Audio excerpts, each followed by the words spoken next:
alcohol, la la la la la la. Just line 'em up and we will drink them all, la la la la la la. Well, my mother always said, if you want to drink all day, you best start in the morning, son, 'cause that's the Irish way. We don't get drunk, we get awesome, and every other mother will agree. We don't get drunk, we get awesome, so order up around for you and me. We don't get drunk, we get awesome, and every mother must agree. We don't get drunk, we get awesome, so order up around for you and me, and you and me, and you and me. Let there be whiskey.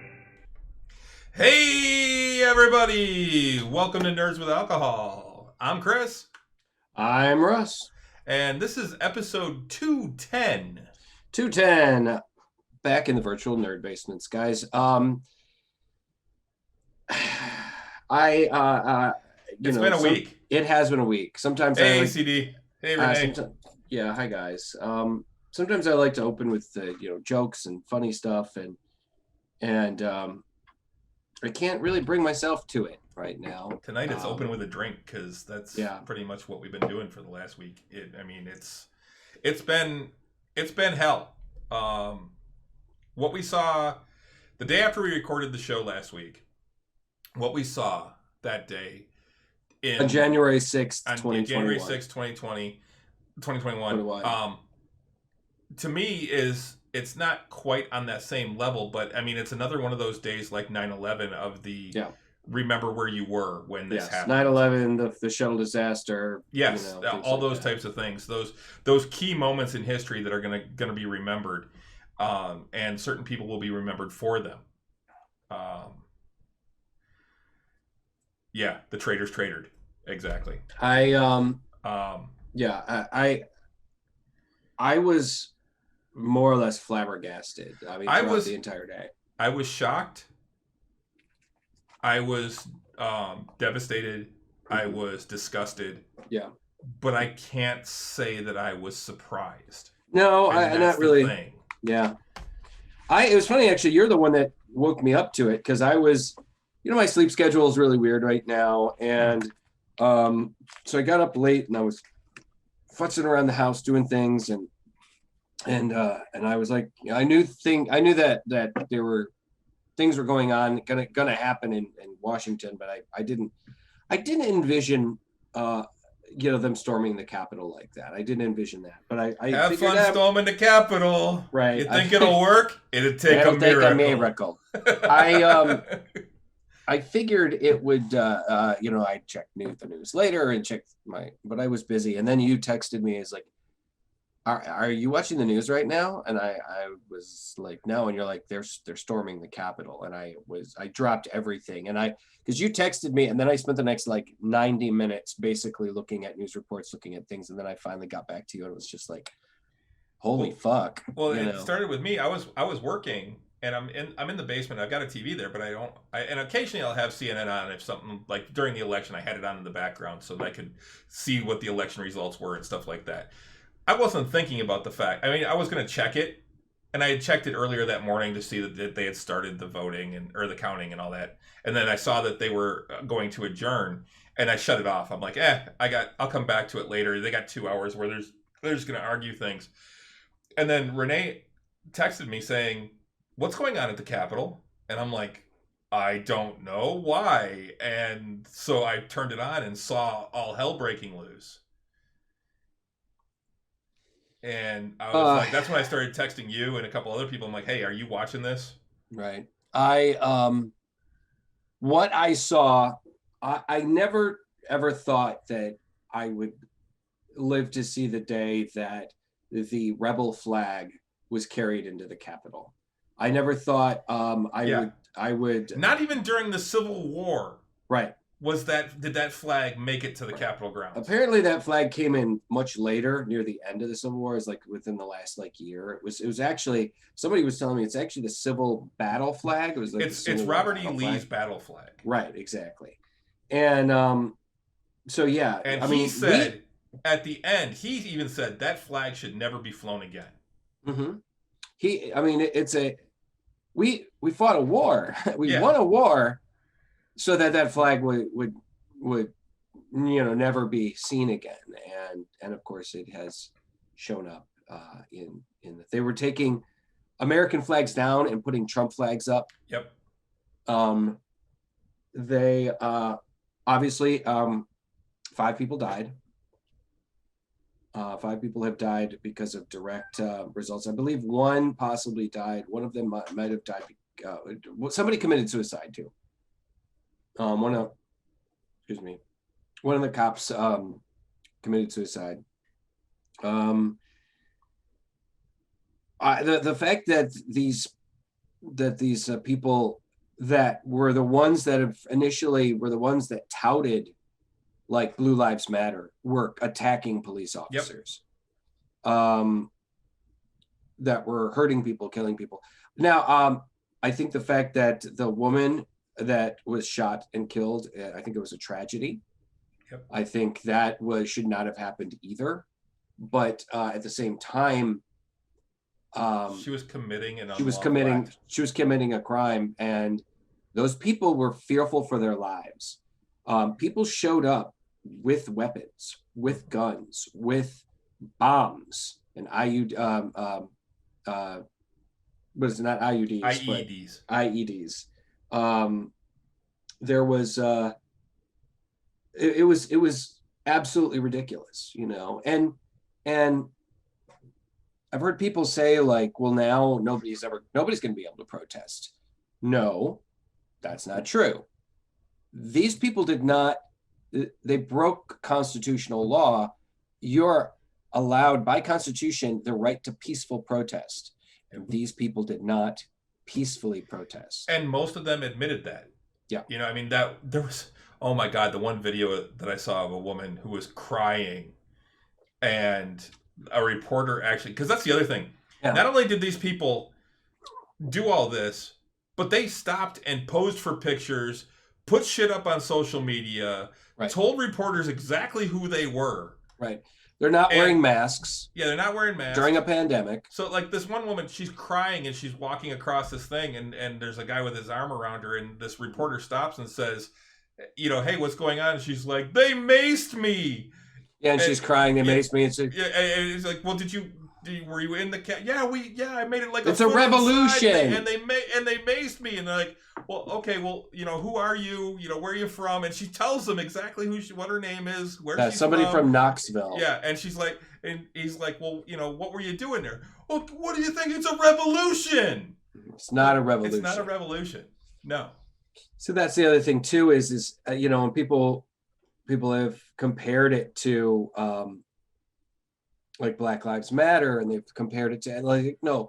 Those people were marching. The Black Lives Matter movement was because people were being killed. People were being systemically, denied equal rights. There was those riots, honestly, which I didn't support the violence in the riots either. But at the same time, they had a much greater reason for it than a bunch of people who are pissed off because their guy lost. Because because a megalomaniacal narcissist couldn't deal with the idea that he lost an election, and that he raised enough doubt in our system through rhetoric and lies, flat out lies, that it caused all of these extreme right-wing supporters to go to the Capitol and commit an atrocity, essentially, on our... To try and overthrow... They tried a coup. Yeah. Exactly. I mean, people showed up with zip ties and to take prisoners. Yeah, that was the thing. They were showing the one guy with zip ties in his hands. They're like, what do you think he was going to do with those?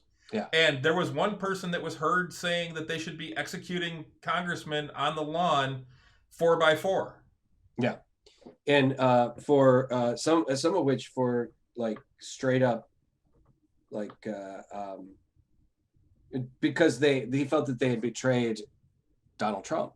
They were calling for Mike Pence's head because Donald Trump was mad that Mike basically told him, I can't do what you're asking me to do, and I won't. Yep. Because I don't have the power. I don't have, because he wanted Mike Pence to basically take the electoral votes and turn them away. Yeah, and say, nope, we're not going to accept them. And he can't do that. It's the vice president of the United States counting the electoral votes is essentially a ceremonial thing. It is. It's not, he's not the arbiter of those votes. And well, and at the beginning of that, I don't know, you probably didn't see it because you weren't watching yet, but I actually watched, like I said, I watched the very beginning. I've seen enough reports about a lot. Well, and Pence put out a statement beforehand. Yeah, I saw that too. Yeah. At the beginning, just before they started counting the votes, there was a live mic moment where Pence was close to a mic and he leaned down to an aide and said, you hear him say, did my memo go out? Mm-hmm. And the guy said, yeah. He's like, okay. Yeah, I mean, they were saying, when he made that statement, Donald Trump flew into a rage, and that was when he basically just was like, well, fuck him then, and then of course we see Donald Trump and Giuliani and Donald Trump Jr. basically riling up these crowds and getting them going. Some of the rioting had even started while they were speaking. Mm. While Donald Trump was still, and the rest of them were still speaking, some of the people left the actual rally to march towards the Capitol. I mean, Giuliani, who is now being kicked out of the New York Bar Association. He's not being disbarred, but he is being kicked out of the Bar Association. So because he is, they feel that he no longer is able to represent the being an officer of the court. He can no longer, because of his poor use of his law degree or whatever. But I mean, Giuliani called for combat. Trial by combat, and and then Donald Trump. I mean, we've all seen it. We've all seen the speech that was basically, we have to show them strength and all these other things. Basically, take back our country, rousing these people to fight and for violence, and then of course the bullshit without specifically saying it. Right. And we all know that that's exactly what he was doing, and that's what's going to be called into account when they try to impeach him a second time. Apparently, only president in history to ever be impeached twice. Twice, yeah. Apparently, as we speak right now, they are voting right now to introduce a bill that would, I guess, enact the 25th Amendment. The House except that voting on it right now. McConnell's already said he will not call the Senate back in before the 19th when they're supposed to come back. Right. Now they're saying although he is apparently now in favor of that. He did admit that what Donald Trump did is impeachable. Yeah, and that's what I was reading today, was that he's mentioned it to advisors. Mm-hmm. He hasn't actually come out and said it, but he's mentioned it to people around him that he believes that what Trump did is impeachable. Yeah. And that he's actually happy that the Democrats are starting impeachment process because he feels that it will be easier to get Trump out of the GOP. Right. If he gets impeached. Yes, exactly. Well, I think, and a lot of people have said because they were saying that it was entirely possible that he could be on the 24 ticket at one point, and now they're saying that there's a lot of analysts that are saying that he's unelectable now. Yeah.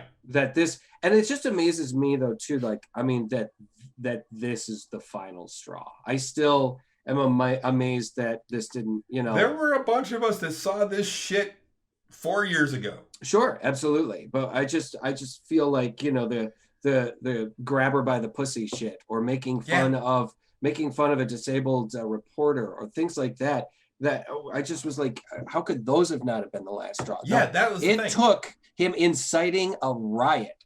It took him pushing people so much and freaking people out so much that they tried a coup, That's finally what did it. Finally, because the senators and the representatives, the people that work on Capitol Hill, because their lives were finally put at risk, is when they finally kind of went, holy shit, I guess we really should do something. Yeah. And so everybody that's praising these various, politicians that are now finally like, no, I want them out now, particularly some of the Republicans that are finally speaking up. They do not deserve our praise. Nope. They deserve our criticism and our scorn, honestly, for taking this long to finally. That was actually my tablet. My phone is off. My tablet, I did not silence that because it happens to be in the room with me at the moment.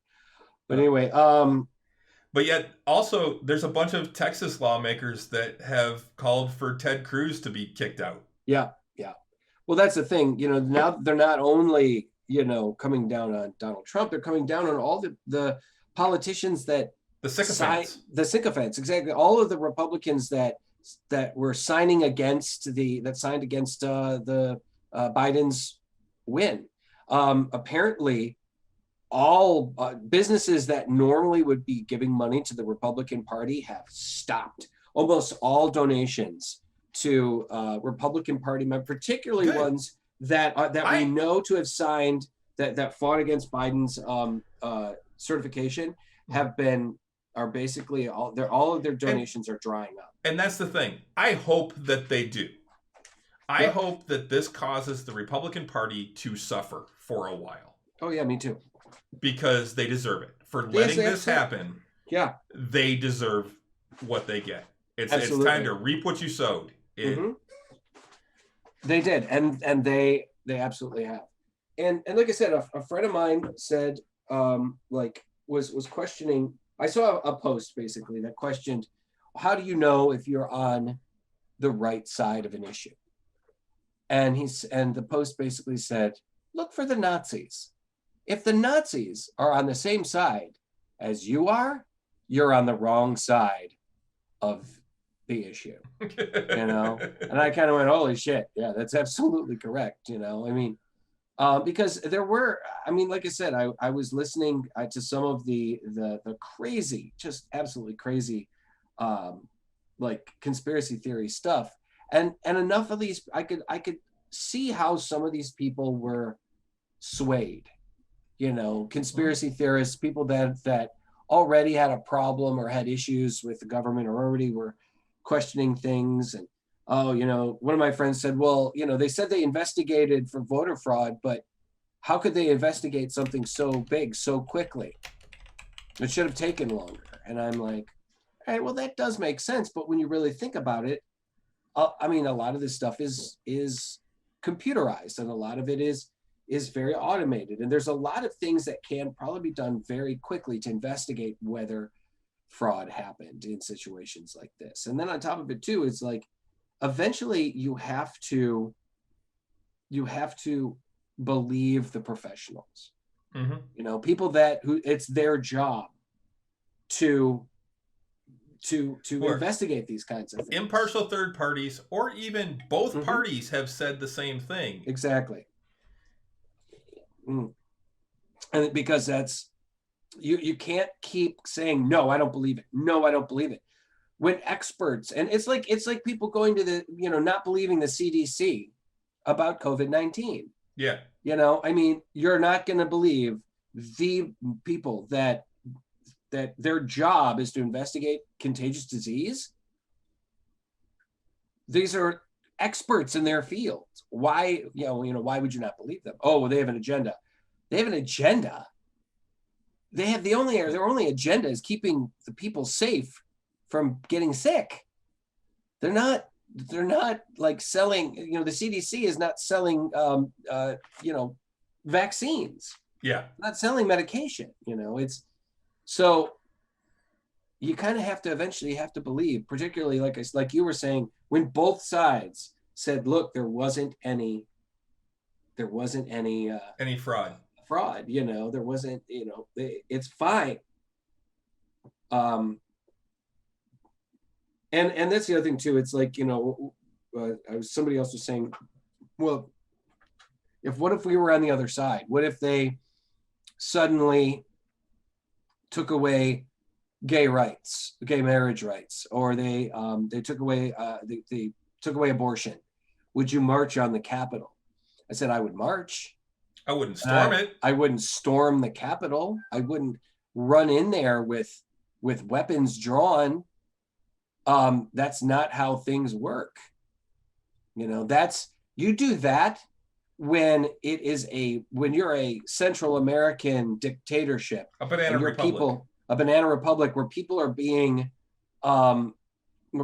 shot in the streets, and where your basic human rights are being taken away from you.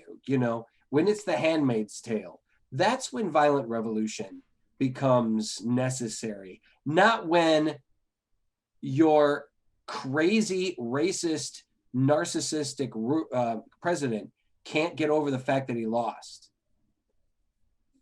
That's the insane part. I am tickled pink that all of these idiots that were in all of the footage are being arrested, are being hunted down and found and charged put on the no-fly list. Yeah. The videos of people crying because they're not on no-fly. Some of those aren't true. Renee has snoped a couple of them, and they're not. Some of them are older videos. Some of them are. A lot of those aren't really the true videos for what's going on now.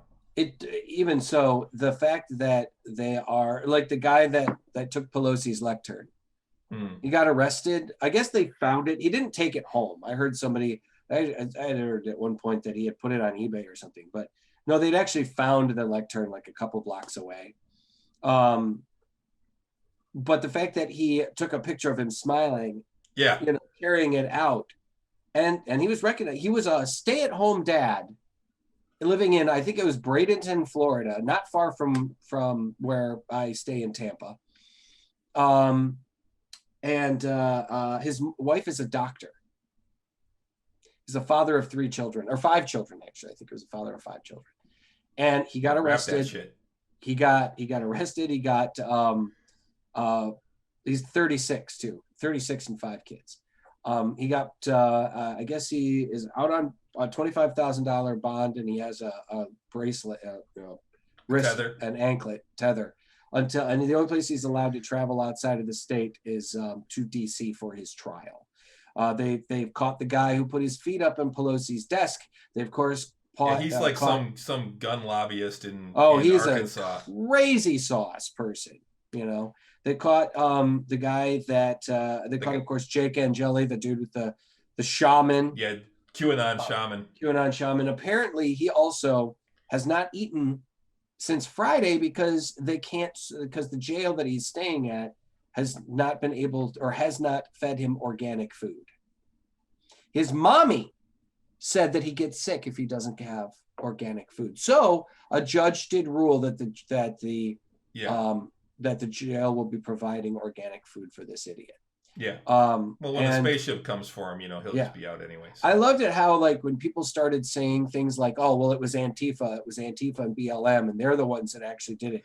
Yeah. And he came out. He went up on social media and said, "No, I'm not Antifa. I'm this person. And so of course, even more. So I love that fact too. And the FBI. There's also been state reps that were involved. There was some guy who had just gotten onto the board of electors in West Virginia that was part of the assault. Yeah, exactly. I mean, that there have been various lawmakers, there have been lawyers that were basically called out on the carpet for getting involved. That one, I think she's a senator, or I think she's a representative from Colorado, from Denver, I think. She's that tiny little woman. She's a freshman representative. She's that tiny woman that carries a gun around with her at all times. And she's like, "I'm 5'0" and less than 100 pounds. Of course I'm going to carry a gun." She's very cute and making a big deal about being a very Republican and very a gun lobbyist. She actually tweeted out that Nancy Pelosi had been moved out of the room and stuff. Yeah, she was basically saying where Pelosi was. Right. And so they're saying there's people calling for her removal. Yep. There are, I mean, it was just unbelievable. And then Donald Trump comes out and says, basically in a very bullshitty kind of ridiculous video, tells them that to go home peacefully, that you're special and that we love you. Well, he doesn't even, was that when he told him to go home? Because I thought he just said, just everyone there, he eventually said, calm down and be peaceful. Well, he didn't tell him to leave. He just said, he said it's to go home peacefully. It was what he had said. This was when they finally got the one from the Rose Garden. It was after Biden called him out. Yeah. Well, I said, or I was watching on I don't have regular TV, so they are special. They are special. I was watching everything on Hulu. There was a big 2020 report about the whole thing, but an hour and a half long, and I watched it, and they like one of the people actually contacted Ivanka to get a hold of Donald or her dad and say he has got to say something. He's the only one they will listen to. And he finally did, like Ivanka Trump, she posted something that she eventually removed because it still was supportive of their actions. And then finally Donnie got on stage or on camera and was telling them to peace. We need to have peace. We need to we're the law and order, party and blah blah blah.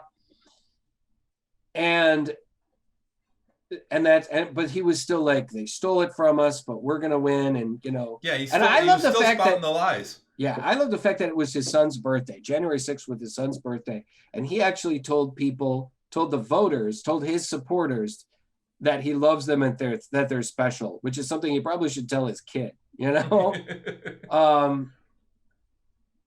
It's and then I think probably the greatest thing, the coup de grace, honestly, about, of what happened was the fact that every social media outlet has now banned and or removed Trump from particularly Twitter, which was his baby, from posting his rhetoric and his hateful speech. And of course now people are saying that they're against free speech because the left hates free speech. That the left hates free speech. The government, the Constitution does not protect you from the consequences of your free speech. And free speech does not mean you get to be on private services. Exactly. Twitter is a private service. Facebook is a private service. And he broke their policies. He broke their terms of service. Yep. By inciting violence and whatnot. He's perfectly welcome to walk outside and talk all he wants. Hell, if he can create his own website. Yep. Good luck trying to find some place that'll host it. But make his own website, and he can spout his rhetoric on his own personal website. What's his name? Alex Jones, who got kicked off of YouTube finally, last year because of his spouting of lies and rhetoric and calls for violence and stuff like that. I love the fact that he got kicked off. I love how he tried to usurp other people's Twitter accounts to try and continue to tweet, and they just canceled those ones too. And Donald Trump has had that Twitter account since long before he was long before he was the president. Yeah. So, well, there's some crazy shit going on too. Now there's people that are saying that he should be removed from the Home Alone 2 movie and they should edit him out now and all just this. Gump out that whole scene. I'm like, well, if they can take the guns out of E.T. and put in walkie-talkies, they can. I think that's just going a little too far. That's extreme. That's extreme. I think, I mean, they are currently, as we speak right now, they're currently, like I said, they're voting to enact a bill, putting in a bill to enact the 20. And I don't think that's going to work. I think impeachment may work, but I don't think that. Well, they're talking that they're going to impeach him, but then they'll hold off for the first 100 days of Biden's presidential. Or I don't think they're going to, though. I don't think they're going to wait the 100 No, what days. I said is I think they will impeach him, but then they'll wait those 100 days to actually go through with the trial and everything. Because they don't want all of the impeachment stuff to interfere with Biden's first 90 days or 100 days in office, because it's going to take a lot. He's going to be very busy.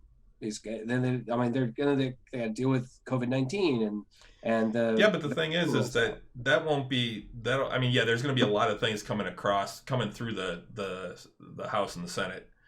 But I mean, that has nothing to do with Biden. Biden has nothing to do with impeaching Trump. So true, quite true. I tell you,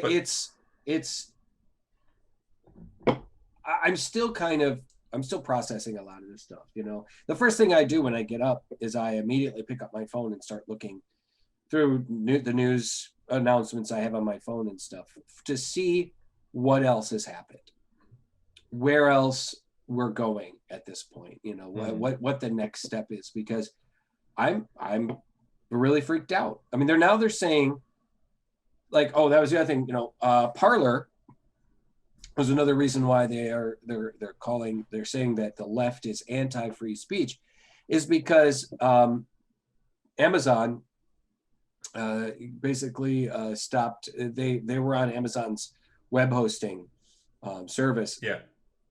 Parler kicked them off, and then Amazon kicked Parler off. That's what I mean. Amazon kicked Parler off there because they violated terms of service again, because they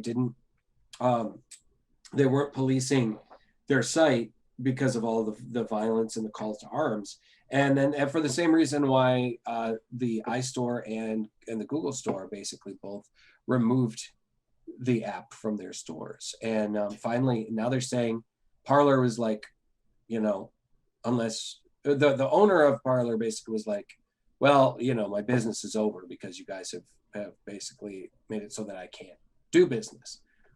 That's not their fault, man. You know, you created a room for hate speech, and I saw people like screen capped some of the posts that were being made on Parler, and it was disgusting. It was disgusting. Yeah, well, there's also also right now, from what I've been reading, there are plans for armed protests at the capitals of all 50 states. Yeah. Before Before the inauguration. Now, my guess at the Capitol. Yeah. Before the inauguration. Now, my guess is they won't make the same mistakes they did. Yeah. See page 424 of the terms of service. No coup starting. Yeah. My guess is that they won't make the same mistakes they did. No coup for you. They're going to be wearing masks so people can't identify them. There probably won't be the sheer number, because I was actually really surprised to see the sheer number of people that showed up in Washington. There were tens of thousands of people there, and there are more people than at the inauguration. Yeah, I truly think there was. There were a lot of people, a lot more than I thought there would be, and you know, he showed. I mean, I just don't think. I don't think we're going to see. There's not going to be like thousands of people showing up at every state capital. No. You know, doing this. I mean, we'll see probably a couple of hundred here and there, maybe as many as 1,000, 2,000, and some of the bigger states where he's supported more heavily. But it's not going to change. We'll see a bunch of people show up in Michigan, even though they've said that Michigan's capital is no longer open carry. Right. It's not going to be. My prediction is it's not going to be the situation is what happened before. Now, thankfully, somebody had my friend my friend Chris Bielman, he's a writer and performer at the Renaissance Festival. He's written several very successful books. I've read one of them. It's great. I've got another one I'm planning on reading. He's like I said, he's a performer at the fairs and stuff, and he is a extremely well-read person and well-written person. And he wrote this great thing that I shared on my personal page. And I was thinking that I might want to read it, but it is kind of long. I mean, it's not. We should get moving because I mean we've been talking about this for like a half hour. So, but one thing that I did want to point out about what he said was, thankfully, people are still in this country hesitant to kill each other. Like, people are still hesitant to shoot other Americans. This isn't like the Spanish Civil War. That happened in the early 1930s.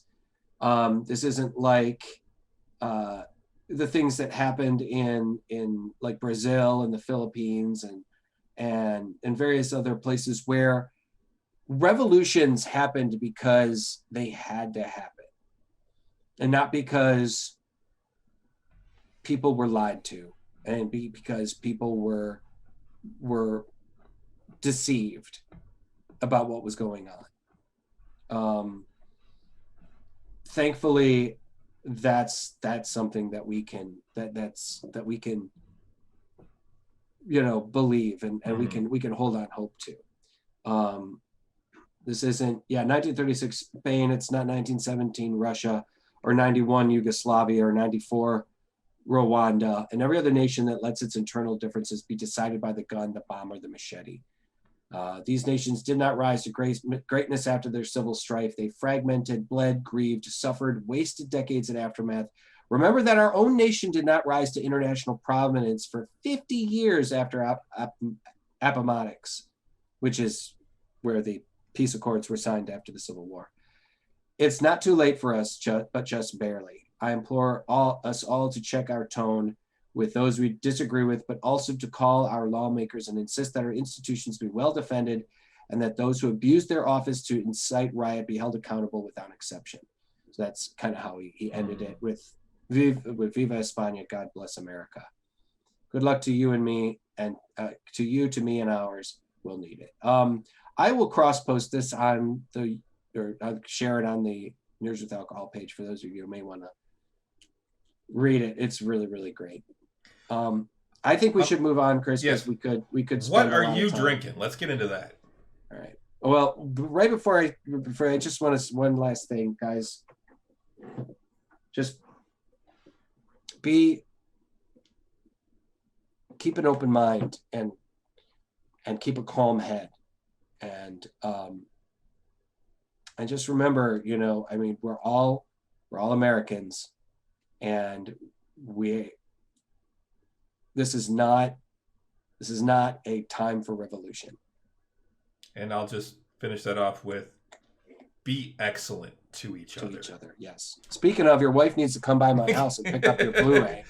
Yeah. Well, she's actually feeling kind of sick right now. She got her flu shot yesterday, and so it's kind of kicking her ass. Well, it's not. I mean, I'm home most of the time. Just have her swing by like on her way. I don't know. She gets off of work at like 4 or 5. I mean, you're still sleeping then, aren't you?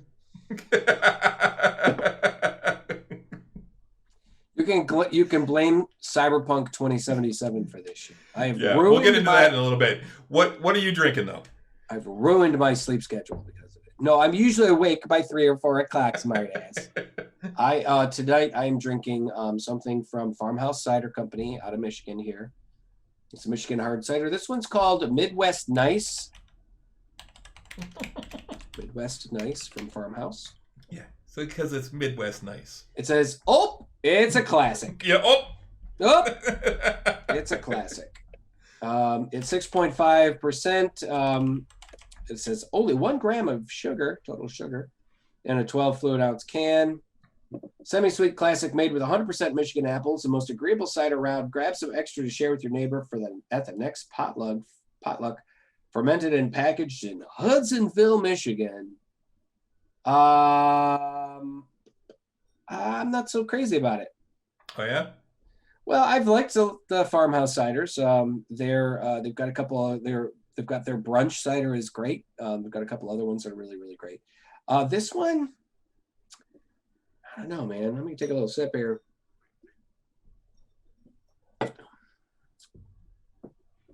Now it's definitely growing on me a little bit. The first couple of sips of this cider was like, it had almost like a metallic-y taste to it, or a almost an earthy kind of, I don't want to say a dirt taste, but almost like a very kind of earthy kind of taste. It's not particularly like dry. At the same time, it's not particularly sweet. It's semi-sweet.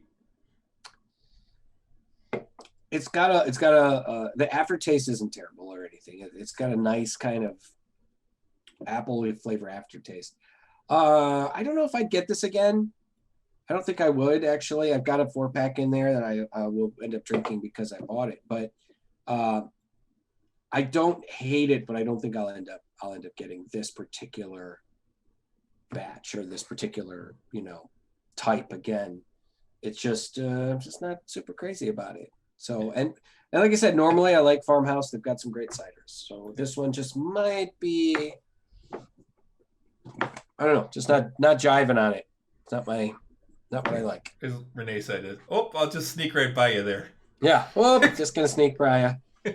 Oh, sorry about that. Just gonna sorry we screwed up that cider for you. You can tell if you're from, like the Midwest, is if you're pushing a cart through the store and somebody you're going to go down an aisle and somebody's coming out. What do you say? Oh, sorry. All right. Nope. It's always it is a Midwest OPE. Yep, spelled OPE. Yep.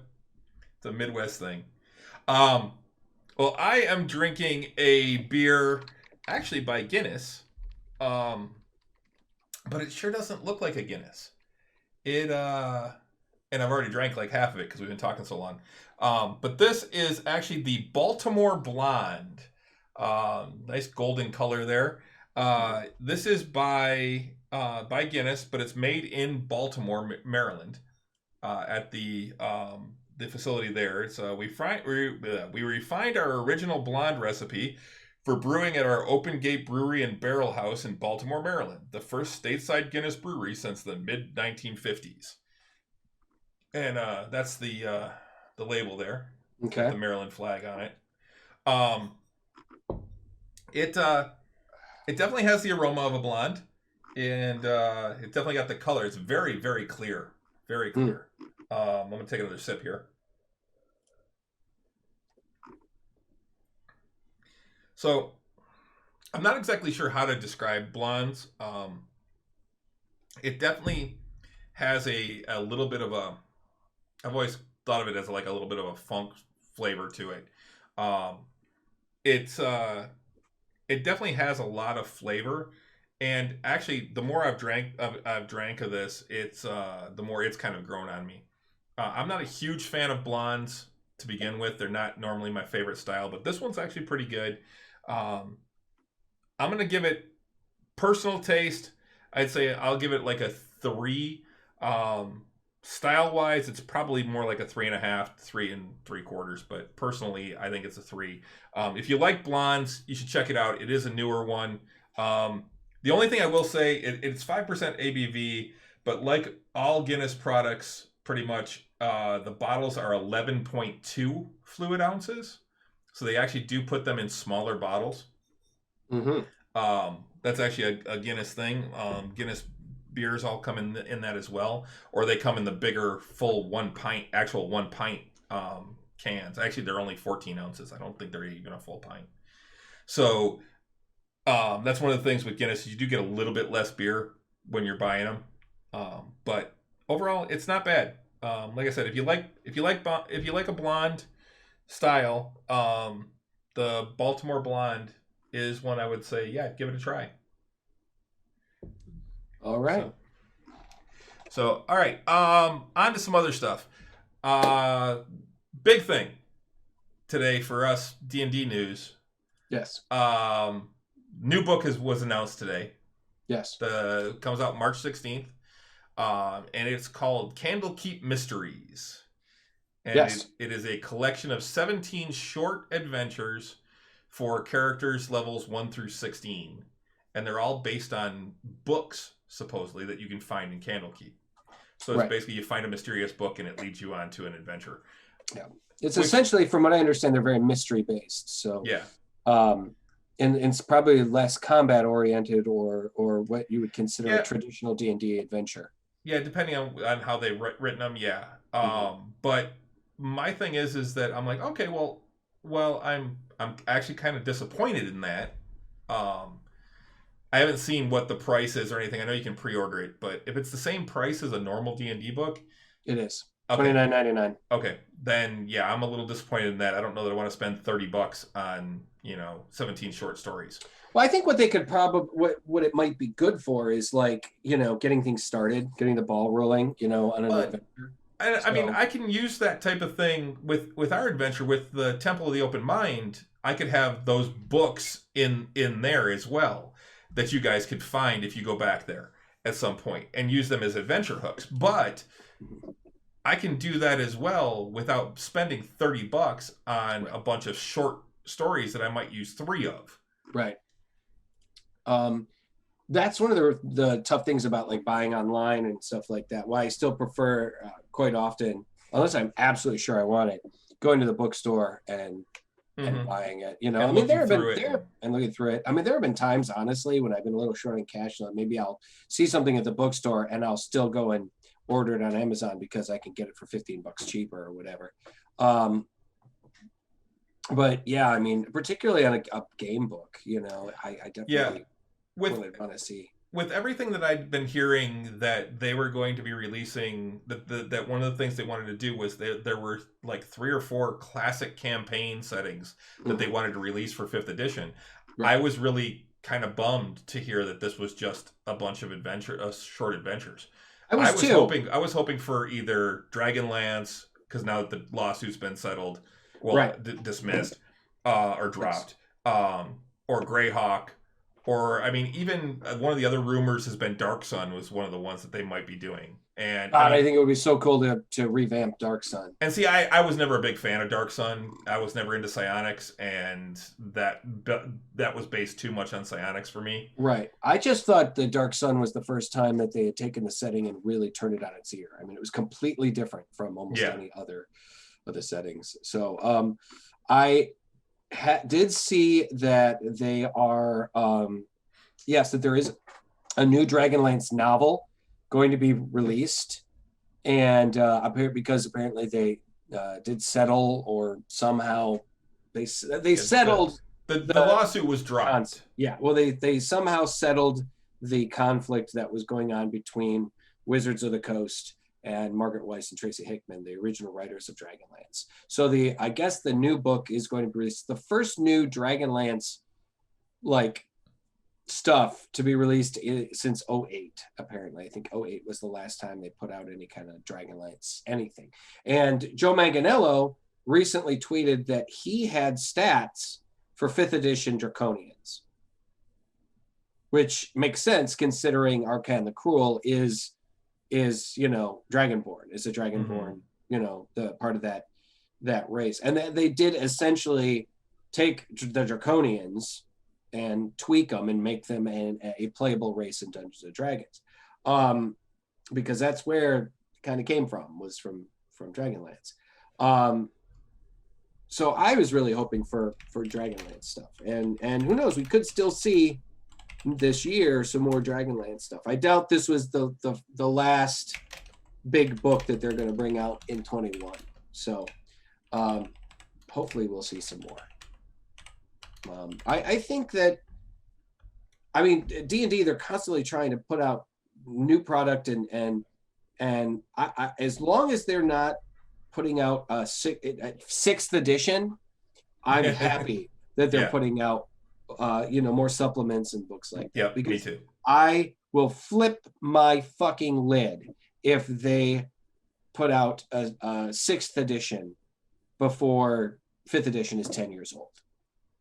I'm gonna freak out, because I've got more 5th edition D&D books than I have had any other edition of D&D books. I have more 3.5, I think, than I do. I have more second. I have more second edition stuff because of all the supplemental books that they put out. Well, for somebody who played D&D all of my life, I never really had a whole lot of books because I think I've got a player's handbook and a DM's guide that I picked up like a couple of years ago from first edition just because I saw them at a thrift store. I've got a couple of random books, but I always had enough friends. I have a 3.0 edition player's handbook. I don't even have a 3.5, a 3.0. I just had enough friends that had the books that I never really needed to buy the supplements. Well, you didn't run games either, did right? You? I didn't really run games, so I very rarely, if any, I was always a player. And if you're a player, you can borrow somebody's player's handbook, or you could do with just a player's handbook or whatnot. Now Pathfinder, I loved Pathfinder, and I had the money, so I bought a bunch of, and I'm still. Particularly when the Pathfinder started bringing out the pocket edition books, the paperback versions for $20, which are great, absolutely fantastic. If you want to play Pathfinder version 1.0, I highly recommend picking up the. I never played any Pathfinder. Oh man, Pathfinder was great. It was D&D 3.75. They had cleaned up the system. It's really great. Now I haven't played Pathfinder 2.0 yet, and I haven't read the books. I'm going to probably pick up the player's handbook soon, mainly because I'm happy to support the company. But Pathfinder was a great system. There's a reason why Matt Mercer started his campaign in Pathfinder before he ported it over to D&D 5.0 when they started the show. It's a really good system. So anyway, if D&D suddenly says, all right, well, enough of 5th edition, let's make 6th edition. And then all of the multitude of fans, all the people that have bought into D&D since 5.0 started are going to have to go and buy entire new books. Then we march on Wizards of the Coast and storm the. Yeah, and then we storm the. Did you see? That was funny that you mentioned that. Did you hear about how they were calling for a protest at the Twitter headquarters? Like 2 people showed up. Like 30 cops were there just in case, 2 people showed up. But anyway, yeah, so I'm hoping that comes out March 16th. Yeah, I'm hoping for at least for Dragonlance. That would be great. Well, we got 3 more books this year. They're saying we should have one like now, one in March, one in June, one in September, and then one in November. I think if they do it like they've done in the last few years, and from what I've heard, they're planning on releasing 4 books this year. Yeah, and we're not talking about dinky ass, we're talking about bigger books, not just like an adventure path or something. We're talking about. Yeah, this is going to be like a bigger book type of thing, a source book of some kind. That's good. So yeah, along with that, I watched Marvel Legends today. I watched the first 2. That's all there is. Okay. And I have to say, I'm disappointed. I am highly disappointed. Me too. They made it sound when they were first touting these that we were going to get more insight into the characters and they were going to talk about them. No, they're fucking little 7-minute highlight reels of them from the movies. I was so disappointed. Yeah, I was hoping for some history about the character and talk about their existence in the comic books and things like that. I was actually really fucking bummed. I'm like, this is a waste of It was only 15 minutes to watch the 2 of them, but yeah. And I was like, give me my 15 minutes back. That sucked. Yeah. Now, what I did watch though is I watched the rest of Marvel 616. I just started that today, actually, with the Japanese Spider-Man. Isn't it great? Yeah. I'm like, wow, that's wild. Yeah. The fact that I'm watching it though, and I'm like, wow, that's cheesy. I thought our shit was cheesy. The fact that Japanese Spider-Man pretty much started the entire genre of giant robot kung fu, Well, no, they already had that monster before shows. that just got into that. That's why they did it that way, was because they were already doing the giant robot kung fu thing. Yeah, but they're still saying that, like, Mighty Morphin Power Rangers probably would not have existed if it hadn't been for Japanese Spider-Man. Well, also Like, the guy that worked on that was also the one that first created a Transformer.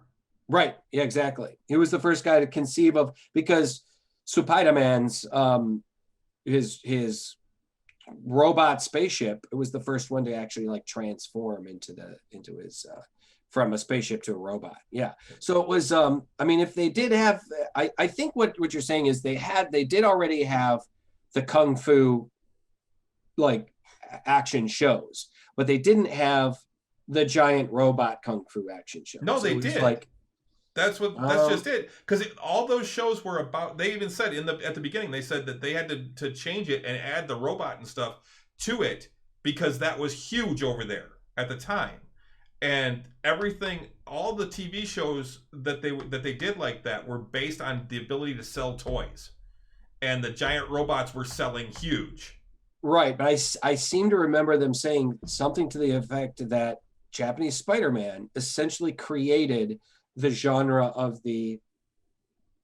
what the Mighty Morphin Power Rangers became.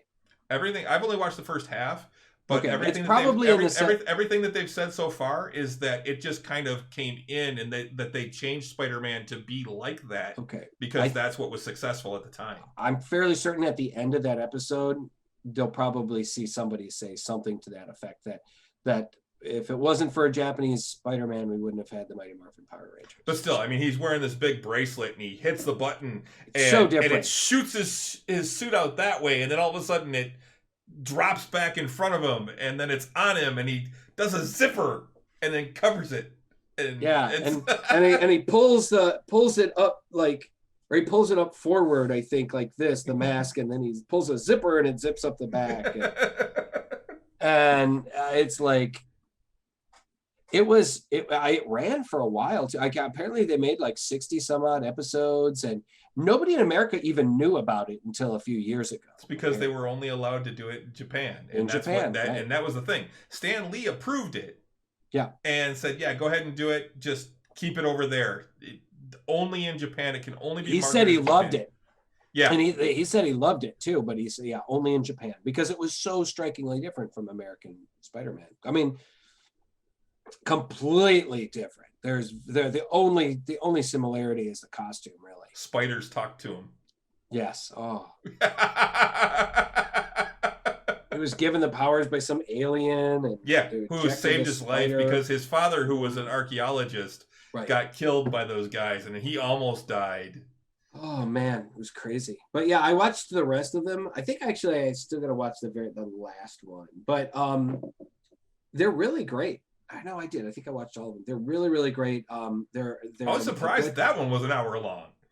Like, after seeing Marvel Legends, I'm like, oh, these were what, maybe a half an hour? Oh wow, it's like a full hour long. No, they're all right around an hour long. I think one or two of them might be like closer to like 50 minutes, but they're all like close to an hour long, and they're all very great and informative. One, I think the second one is about women in comics and the impact women have made, that going all the way back to the 60s.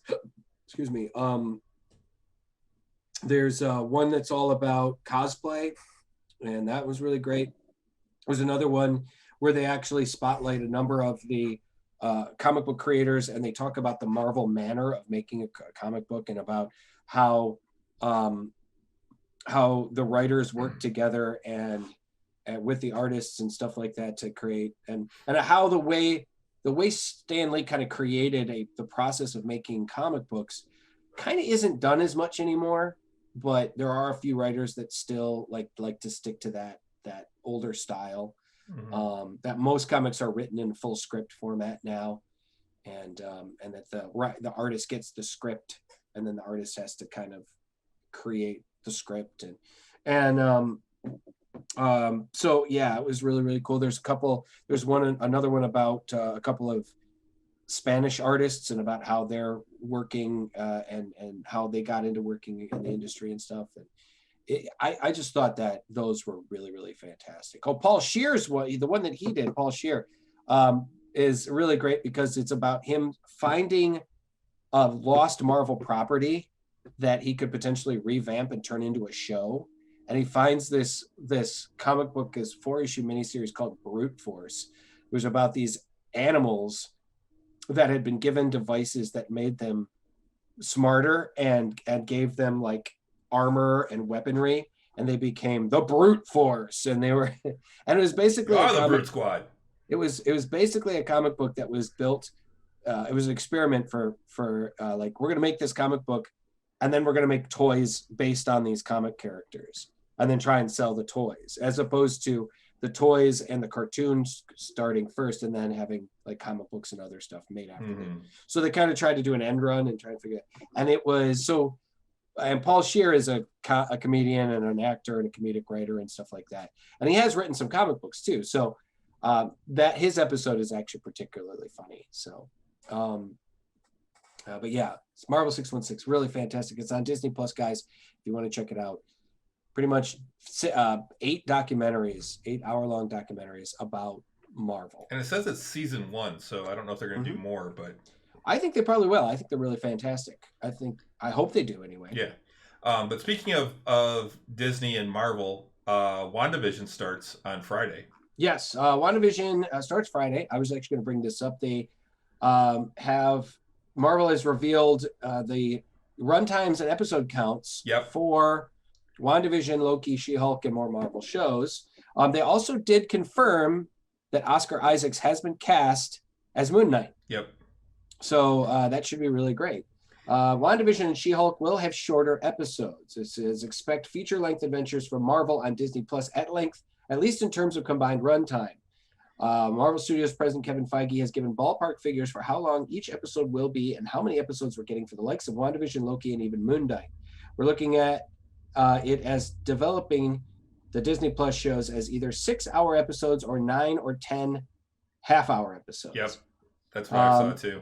Feige told Collider when asked about runtimes for the upcoming MCU series. She-Hulk, for instance, being developed as 10 30-minute episodes. Some will be longer and some will be shorter. Yeah, that's supposed to be like a law sitcom.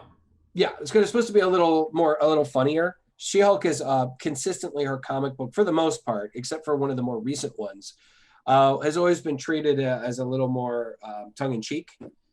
She-Hulk, it's weird. She-Hulk appearing in other comic books, like if she appears in Fantastic Four or the Avengers, she's treated like a normal comic book character. But in her own comic books, they are generally a little funnier or a little sillier, or to the point where like she would talk to the audience, the reader.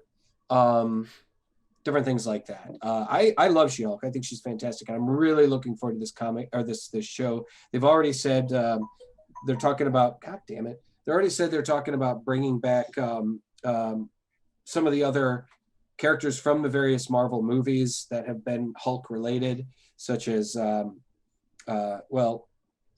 Ruffalo is set to appear on the show as Bruce Banner.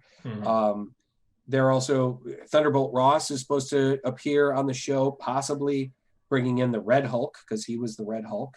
They've also talked about Betty Ross being brought back from the Hulk movie, which was Liv Tyler. They talked about Abomination. And the Abomination, correct. And they've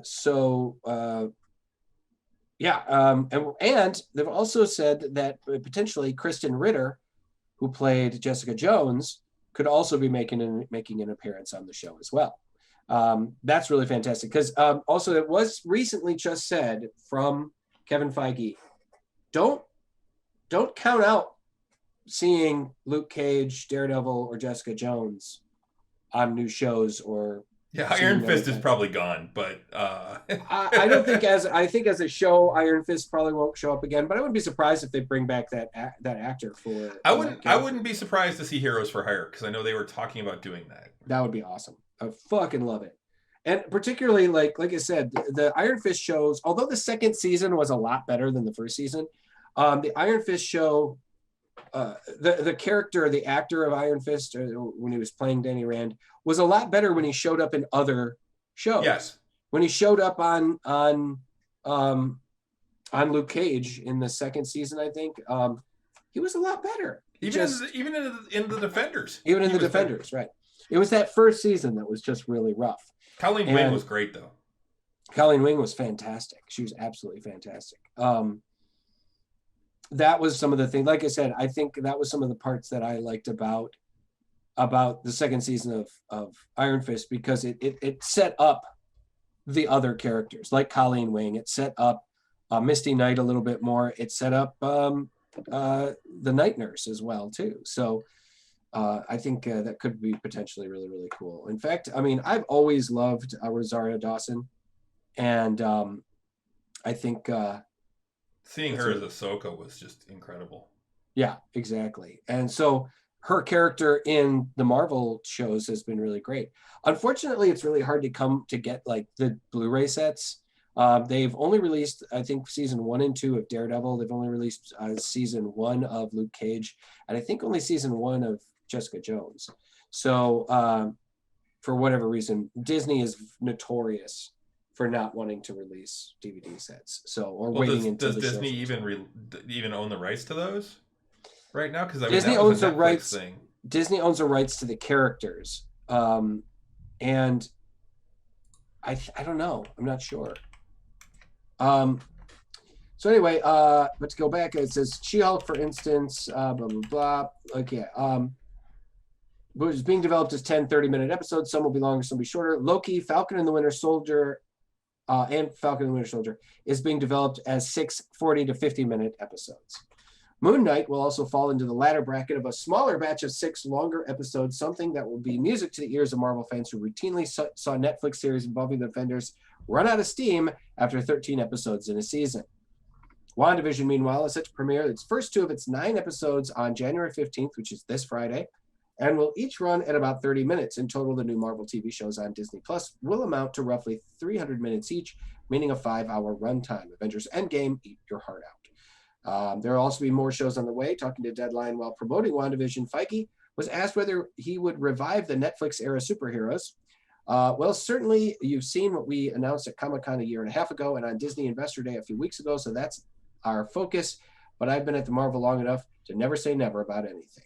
After an enforced 18-month hiatus, it appears we're getting more MCU adventures than ever before. So that's pretty fantastic. Yeah, I've heard that WandaVision, Falcon and Winter Soldier, Loki, and She-Hulk are all going to be half-hour shows. And that Moon Knight's the only one so far that I've heard that's going to be a full hour. That article just said Falcon and Winter Soldier more like 40 to 50 minutes. So I don't know. We'll see. I mean, one of the complaints, I just watched the end of, we're going to make a slight right turn here. I watched the season finale of Discovery on Thursday, and I felt it was a really great ending to the season, and almost like a true good bookend to the first kind of chapter of like the first. It's like the first 3 seasons of Discovery was the first trilogy of Discovery, and now the season 4 will be the start of the next thing, because we've got some big changes that happened. And but one of the criticisms I saw of the season was that they introduced some concepts and then touted a few things that they never fully, I feel like they didn't, that the critic felt like they didn't fully explore, which was like the fact that they had their first trans character and their first non-binary characters on a Star Trek cast, but they didn't really explore it all that much. I'm like, okay. And then they also talked about that they had 2 full episodes that are really just kind of back-ending or shoehorning in a potential pilot for a spinoff, which was the 2 episodes that dealt with Empress Giorgio, and her going back to her world and stuff like that. So, and if you've got a season that's only 13 episodes, and you do decide to take a right turn and decide to have 2 whole episodes that don't deal with anything dealing with really the main storyline of the season, yeah, some things might get glossed over, or some things might get lost. But that's the beauty of having these ongoing shows. Next season, they can explore the character of Adira a bit more. and their struggle with, being non-binary and whatnot in that setting. But now we also have the first female Black captain of a starship on Star Trek Discovery, and I think that's really, really great. I thought it was a great ending this season, and as much as I love having longer seasons so that we just have more, it does seem to me by these shorter seasons they're able to put more energy and more money into the special effects, and there's less filler too. There's less filler. They've got to get to look how many episodes of like Next Gen or Deep Space or any of those that they were just fucking filler episodes. Right. There was nothing to them. They were total fluff. Well, that's the thing too. I mean, most of Next Generation, you didn't see a shit ton of. It was almost all standalone episodes with some. You'd see some carryover from different things throughout the season. It's not like they were, completely standalone. But I mean, you could potentially, a lot of the shows you could potentially just watch. You could watch entire seasons out of order. It didn't really matter in a lot of those shows until you got to near the end of maybe the last 2 seasons of Next Generation, and then when and the last couple of seasons of DS9 with the Dominion War, the Dominion War and stuff. Voyager, on the other hand, was one of those ones that was almost entirely because they had an ongoing mission, which was to get home. If you watched them out of order or whatnot, you were going to kind of, you might miss a few things. Same thing with Enterprise. Enterprise was much more episodic. So now that the shows are a lot more episodic, and that you have to watch more. You have to. The one thing I will say about Discovery is, of all the characters on the show, the main character, Michael, is probably one of, if not my least favorite character on the entire show. Honestly, Michael could leave that show and I would actually probably be happier watching it. Okay. So you're not a fan, fan of Michael. No. I'll admit she's not my favorite character. In the first season, I hated her. I thought, because that's the thing. I mean, yes, CD, the main character. Yeah, CD doesn't like. He said that he almost turned it, or he turned it off in the first season. I'm not wasting my time. I almost turned it off more than once. The thing is, Pike really was. Second season was. Pike saved it for me. Pike saved that series for me. He really was great. I'm really looking forward to Strange New Worlds. Yeah, Strange New Worlds. Yeah, I'm really looking forward to that. I think that's going to be great. They're actually talking about a lot of spin-offs and potential spin-offs. There's the spin-off that's going to feature Captain Giorgio. Section 31, I think, or something. But yeah, I really like Tilly. I think she's a great character. But I think what it was is the first 3 seasons of this show are truly about Michael's fall from grace and her eventual redemption. Because that's really what it's been about. And then fall again. And then, she did fall again. She stumbled in this season. But then at the end of the season, Saru decides to take a leave of absence, and she's made, at least temporarily, the captain of the Discovery. So, and they get new uniforms too. I don't know if you noticed that. Yeah. Honestly, my favorite character is someone who came on and was, I think, only supposed to be like a one-shot character, and people loved her so much. Jet Reno. Yes. She is the greatest. Best. She is the greatest character on the show. Tig Notaro is getting a whole bunch of work now too. She's in a zombie movie or zombie army movie or something like that. She's getting a lot more work, and some of it is stemming from how awesome she is on Star Trek. And the funny thing is, she's just playing herself. Yeah. Tig Notaro is not somebody. She's not some great, Meryl Streep level of actor. She just keeps playing herself, and it's awesome. She's just this snarky lesbian. That's just awesome. Her and Stamets' relationship. Right. It's just.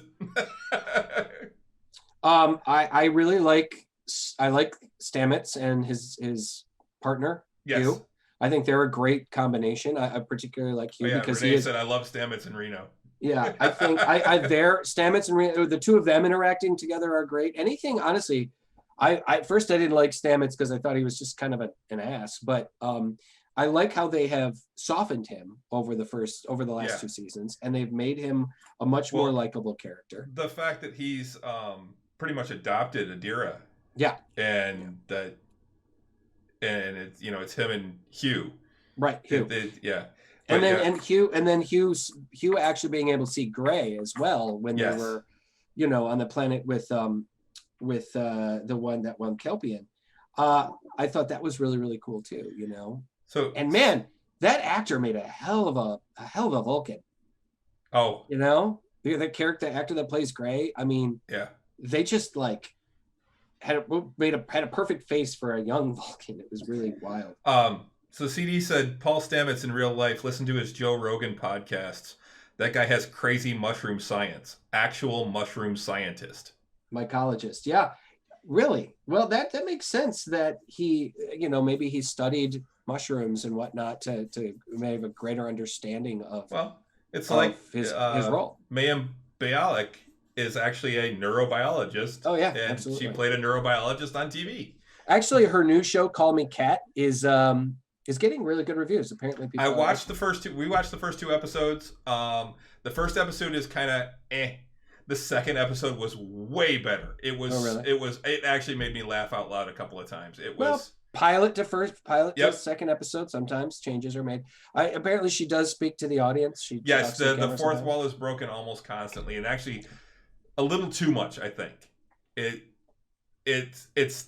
it's one thing to do it once in a while, but it's almost constant that she's.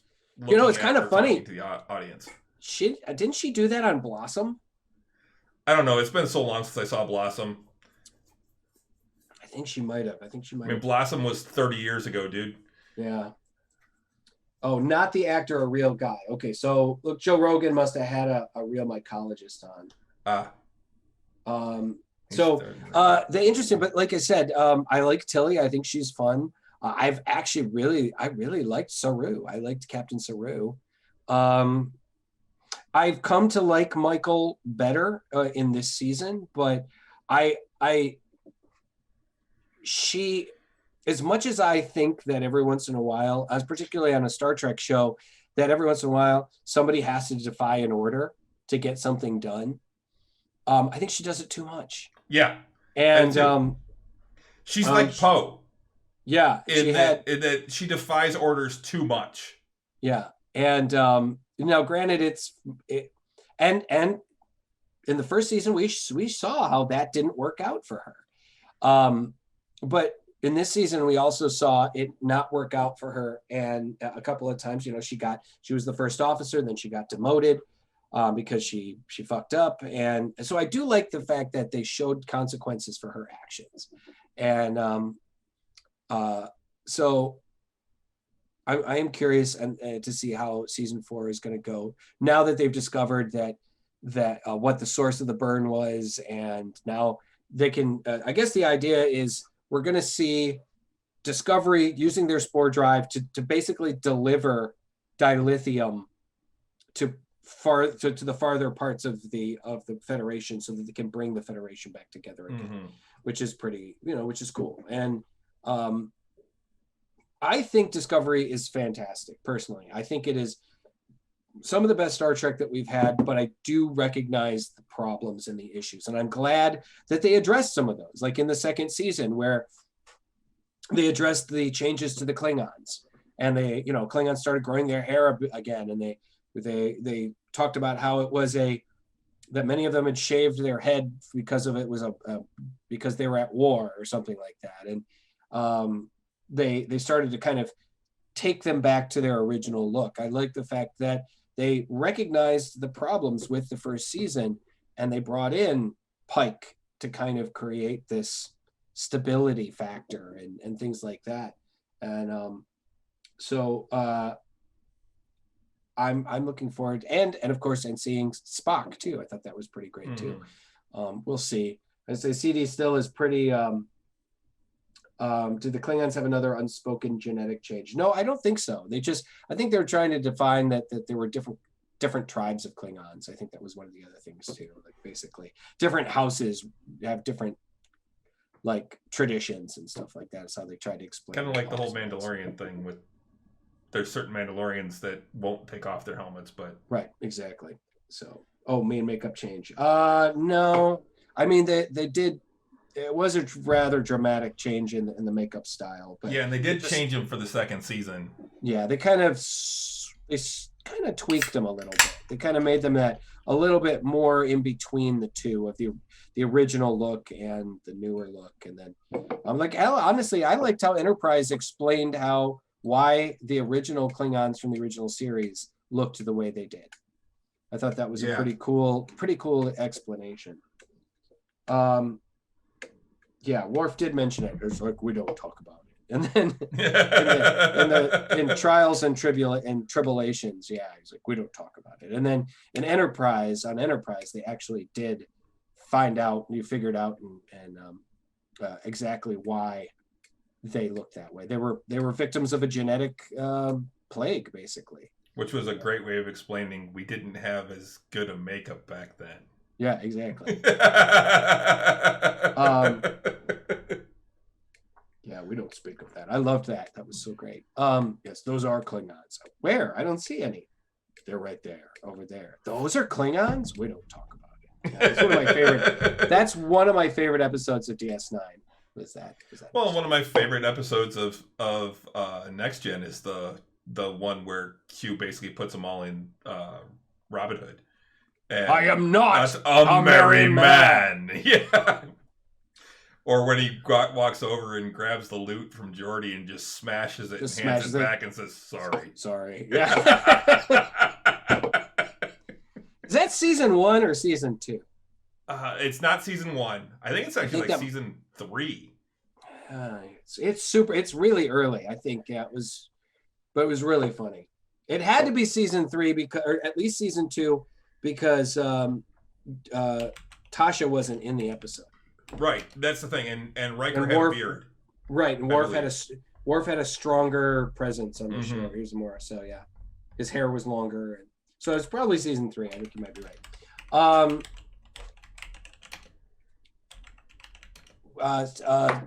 4.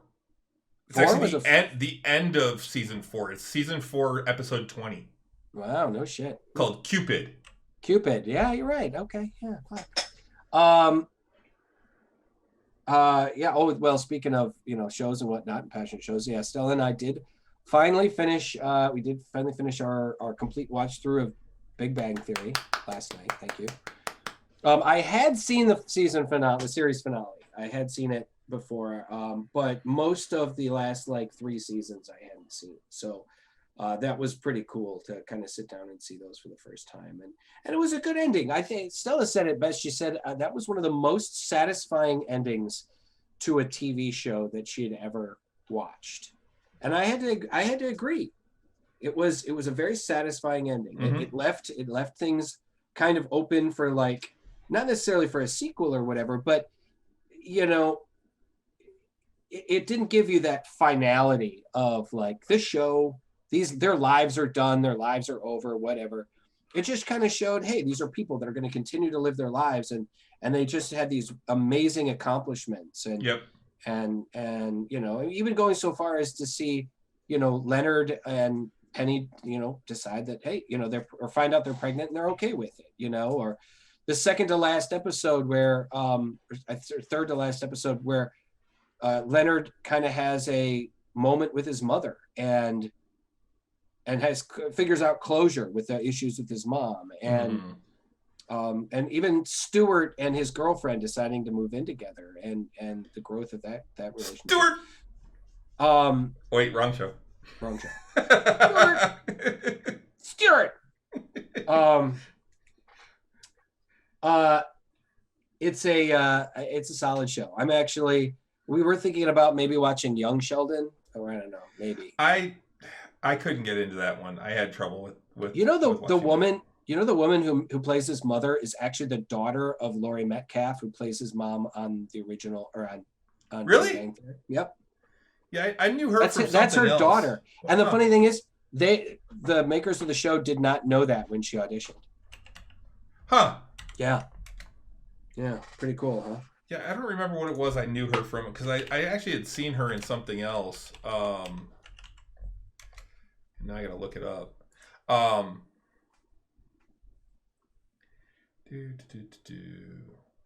Zoe Perry. Ba, ba, ba, ba, ba. I know. Yeah, the Wheaton CD I loved every time Will Wheaton showed up on the show was one of my some of my favorite episodes. The last show he was on where he plays Dungeons and Dragons, where they show his Dungeons and Dragons group, is absolutely hilarious. While you're looking that up, I'm going to just go through a couple of quick things before we go, because it's getting kind of late. Bethesda just the other day officially announced that they will be making an Indiana Jones video game through Lucasfilms. She also played young Jackie on Roseanne. Oh yeah, she did. But yeah, a new indie adventure will be executive produced by Todd Howard and made by Machine Games. They're saying that it will not affect the that will not affect the production of working towards Elder Scrolls 6 or Starfield. But yeah, they will be making a new game. There is basically a tweet on Twitter. Bethesda kind of tweeted out a little 33-second little kind of teaser, and that's awesome. The only other clues I could ascertain from the brief clip is that there appears to be a plane ticket to Rome, but I'll update the story accordingly if I spot any other details. Indiana Jones' only on-screen trip to Italy was to Venice in '89's Indiana Jones: The Last Crusade. So the camera pans across a desk full of notes and blueprints with little Easter eggs around the game's development hidden on other items. So, hey, man, Indiana Jones, man, that'd be a great. We also had an announcement from Netflix today. Apparently, in 2021, they will be putting out a new movie every week. A new Netflix film will be released every week on Netflix. And they are some big movies. One of which is going to star Gal Gadot, Ryan Reynolds, and Dwayne Johnson. Another Don't Look Up, which features Leonardo DiCaprio and Jennifer Lawrence. They play a pair of astronomers who are warning the world of an impending comet strike. That also has Timothée Chalamet, Cate Blanchett, and Meryl Streep are also all in that movie. And it's called Don't Look Up. Red Notice is an action movie that sees Dwayne Johnson playing an FBI agent who finds unlikely bedfellows and a pair of criminals, Ryan Reynolds and Gal Gadot. So a bunch of different movies. Another one called, it's a superhero movie called Thunder Force, starring Octavia Spencer and Melissa McCarthy as a pair of superheroes, apparently. So unlikely superheroes. They listed the first 20 some odd movies. I'm not going to go. Zack Snyder's Army of the Dead will stream on Netflix this summer. Okay. A ton of them. So you can look them up. They're going to be pretty, looks like some really high-end stuff. Netflix pulling out all the stops, apparently, this year. Also, they have pushed back the release of Morbius, which is the new movie that's tied into the Spider-Man franchise from Marvel. Originally, it was to release on March 19th of 21. It's now been pushed back to October 8th. I think they're hoping for a theatrical release. It stars Jared Leto plays the character of Morbius. Michael Morbius, who is a doctor who works with blood disease, and basically in trying to cure his own disease, turns himself into essentially a vampire. And he becomes he's the hero of the story, although Michael Morbius in the comic books has vacillated between being villain and hero, depending on how well under control he has his curse. So yeah, he started off as a villain in as Spider-Man. a villain. Mm-hmm. Yeah, and then later on, they which is funny because in the previews for it, you see Spider-Man posters and stuff. Yeah, exactly. That's how they're able to say it is tied in. They also announced another superhero news. Variety also reports there had been talks about giving the long-awaited Black Widow movie a hybrid release in cinemas and on Disney Plus through Premiere Access. The same thing is planned for upcoming animation Raya and the Last Dragon, which will cost $30 to stream on Disney Plus upon initial release. The same release strategy was used for Mulan. The hybrid approach. Yeah, I'll wait. I'm not paying $30. I mean, I would be more likely to pay $30 to see Black Widow, right away as opposed to Mulan. Unless it was getting a copy in my hand, I'm not paying $30. For reals. It was only like 2 months. It was roughly like 2 months, and then Mulan went on to regular Disney Plus. So I can wait. I can wait. I am looking forward to the Black Widow, and I am too.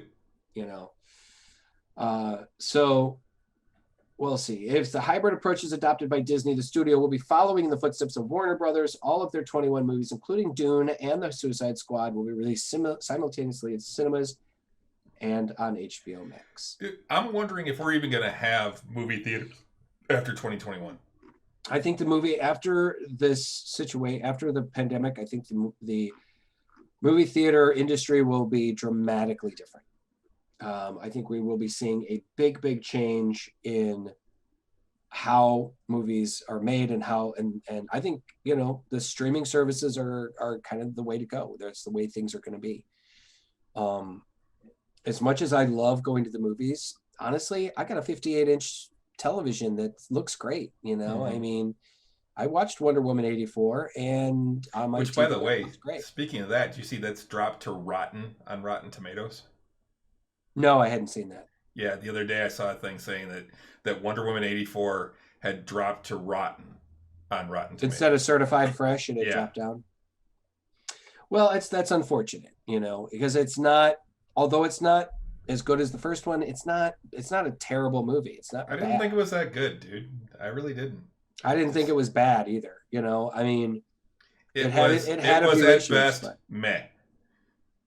I gave it a good B plus maybe. It was still entertaining. I gave it a C- ish. I would go that low, but I'll admit I'm an easy audience for superhero movies, but yeah, we've discussed that before. Yeah, I was actually talking about this the other day but at least you will also say though that the last Fantastic Four movie was a piece of shit. It's the biggest piece of shit it's the worst superhero movie of all time. There are still supposed friends of mine that tell me I have to watch that movie because I haven't watched it, and I keep telling them when Russ says I don't have to watch a superhero movie, I believe him. No. Did you see the first two? Did you see the first two Fantastic Four movies? Yes.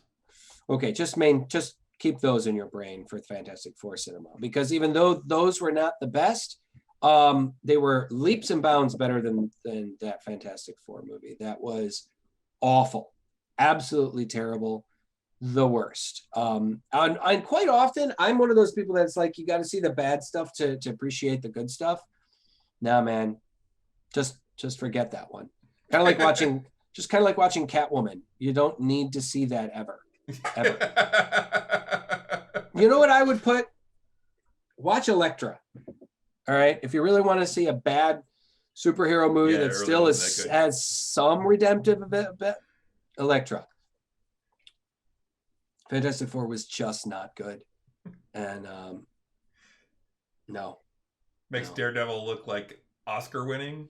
Daredevil, see, I hate the fact that Daredevil gets a lot of slack. Daredevil wasn't horrible. It's not as bad as people think it is, particularly if you see the director's cut. The director's cut is actually. I've never actually seen the director's cut. Yeah, I have it. It adds a few things. It makes it tweaks it a bit, makes it a little better.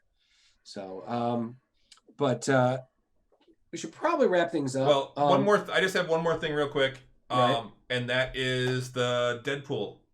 Yeah. Oh yeah. Yeah. Sorry, I was going to bring that up too. Kevin Feige has said that the next Deadpool movie will be in the MCU, and it will be R-rated. R-rated. Yep, correct. They're not saying how it's going to come in, but with all the fluctuations going on right now with the whole multiverse and all that and all the crazy stuff that's going to be happening between the new Doctor Strange and Spider-Man and some of the other upcoming films. they're saying that could very well be a way that they bring him in. But yeah, it is going to be an R-rated movie. He is going to be in the MCU. Yeah. They're not even starting filming until next year, early next year. So we won't see it until at least 2023 or later. They talk about how Ryan Reynolds is a very busy person. So yeah, I do think it's kind of funny that that they're going to pretty much start bringing in the mutants with Deadpool. Yeah. Not Wolverine.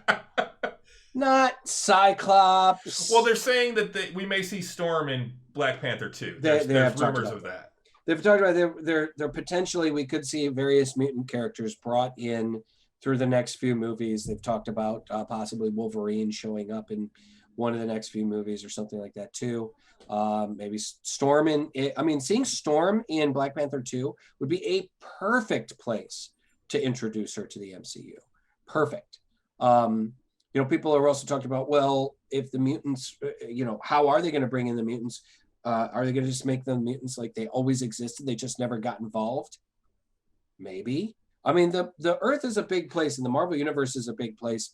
I mean, maybe the mutants have always been just kind of working underground, kind of working in secret. Or maybe they just now start to come in they start to discover them in the Marvel Universe. Maybe they've actually talked about the potential of like possibly mutants were suddenly started to come out of the woodwork because of the effects of the Infinity Gems and the snaps and the stuff like that happened on the Earth.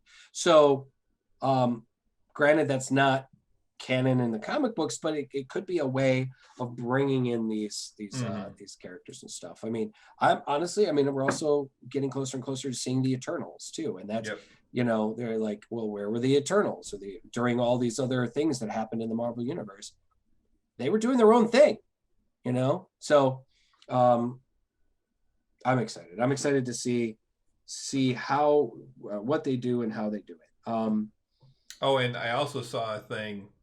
Jump back to Star Wars for a second.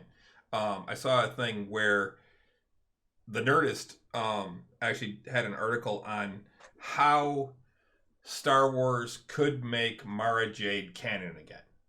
Wow. And that The Mandalorian sets it up. I'm just glad that The Mandalorian is fixing shit. And basically what they say is it wouldn't be quite the same, but it could be very close. And that because of the whole way that the last trilogy went and everything like that, it's obvious that Luke never married and had kids. But Mara Jade could still be one of his students. Right. He could. That could be a whole other story. And with Grogu going off now with Luke, at some point, Grogu's going to come back. They were speculating that there's going to be a time jump between now and the next time that we see the Mandalorian, because season 3 of Mandalorian is not Book of Boba Fett. That's a different show. Right. So season 3 of Mandalorian, which we're not going to get for probably a year and a half, 2 years. Right. From what I'm seeing, they're saying that there's probably going to be a time jump, but that Grogu's going to come back. So I'm guessing that they're going to jump 5 years. So Grogu's still going to be that infant, but he's going to have 5 years of training. And that it could be Mara Jade that actually brings him back, because he's still basically an infant. He's going to need a lift, basically. Right. And that's how they could introduce her, is that she could come back as like Grogu's nanny kind of thing.